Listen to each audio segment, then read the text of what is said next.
안녕하세요. 세상 모든 잡다한 지식을 알려드리는 잡시광입니다. 미국에선 이미 150만 명이 넘는 확진자가 나왔고 사망자 수는 9만 명을 넘겼습니다. 러시아, 브라질로 확산이 심각해지면서 하루에도 몇만 명에 가까운 확진자가 발생하는 등 위험한 국면을 좀 채 넘기지 못하고 있습니다. 프랑스의 상황 역시 암울합니다. 지난 3월 17일부터 이동 제한령을 실시했지만 감염자 수의 증가폭은 여전히 줄지 않고 있으며 특히 사망률은 무려 20%에 달합니다. 지난달 6일 프랑스 언론 매체인 레제코는 온라인판에 코로나와 동선 추적, 개인의 자유를 희생시키지 말자는 제목의 독자 투고를 올렸었는데요.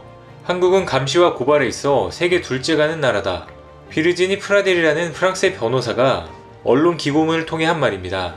그는 칼럼에서 한국의 코로나 방역을 성공적이었다고 평가하면서도 한국은 개인의 자유라는 측면에서 본보기가 되는 국가가 아니다라고 비판했습니다.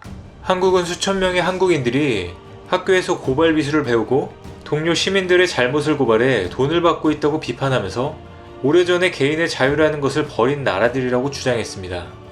이런 막말로 인해 그는 한동안 많은 비판을 받았었는데요. 또한 프랑스 정부 과학자문위원인 감염병학자 드니 말비 박사도 지난달 한국의 시스템은 극단적으로 사생활 침해적이라고 말하기도 했습니다. 개인의 자유를 중시하는 사회적 분위기인 프랑스에서는 한국이 환자 동선을 공개하고 자가격리 등을 통해 대응하는 것을 인권 침해로 보는 시각이 두드러졌습니다.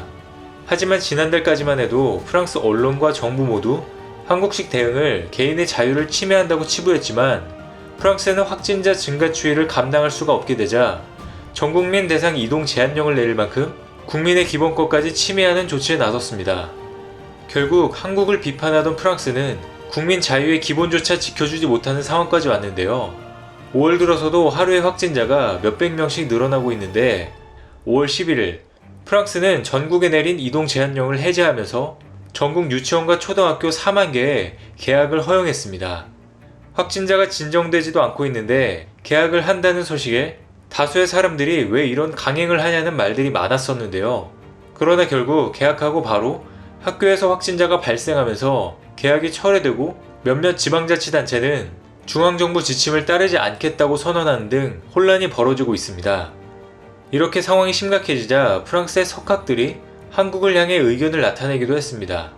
최근 KBS에서 진행한 인터뷰에 따르면 유럽 최고의 지성이라고 불리는 프랑스 경제학자 자크 아탈리는 한국에게 화를 내고 싶다고 밝혔습니다. 한국에 화를 내고 싶어요. 우리에게 코로나와 싸우는 방법을 얘기해주지 않은 한국 사람들에게요. 한국이 선택한 방식이 옳았어요. 마스크 착용, 진단검사, 역학조사가 중국을 봉쇄하는 것보다 훨씬 좋다고 말해줬어야 합니다. 한국은 코로나19 시대의 글로벌 승자가 될 것입니다. 최초로 이번 위기를 극복한 국가이기 때문입니다. 아탈리는 특히 한국의 방역 시스템과 첨단 정보통신 기술을 높게 평가했습니다. 뒤늦게나마 프랑스에서도 한국의 확진자 추적 관리 모델을 본받으려는 시도가 나오고 있는데요. 지난달까지만 해도 그렇게 비판하던 한국의 확진자 동선 추적용 앱을 이제는 따라 도입하겠다고 밝혀 프랑스 내에서 논란이 일고 있습니다. 그런데 한 가지 흥미로운 점은 이 앱의 도입을 추진하고 있는 인물이 한국계 장관인 세드리고 프랑스 디지털 담당 국무장관이라는 사실입니다. 개인정보 보호를 중시하는 프랑스에서 한국계 장관이 감염자 추적용 앱을 도입한다는 것 자체가 굉장히 흥미로운 일이 아닐 수가 없는데요. 이 앱은 스톱 코비드라는 이름의 앱으로 정부가 자체적으로 개발하고 제공하고 있습니다. 이 앱의 특징은 스마트폰의 블루투스 기능을 이용해 코로나19 확진자가 주변에 있을 경우 경고 메시지가 뜨게 하는 기능이 핵심으로 사용자 개인 위치 정보, GPS를 활용하는 방식은 아닙니다. 하지만 이 앱을 통해 사생활 침해가 생긴다며 의회에서도 엄청난 반대가 생기며 난리가 났었습니다. 그러나 프랑스 내 상황이 급박해지자 결국 개인정보 보호기구에서 승인을 해주게 되었는데요. 곧 6월 초 이 앱이 도입돼 사용자들이 쓸 수 있다고 합니다. 한국의 확진자 동선 추적용 앱이 전 세계의 주목을 받으면서 해당 앱 모델을 도입한 나라들은 코로나 상황이 진정되는 효과를 가져왔습니다.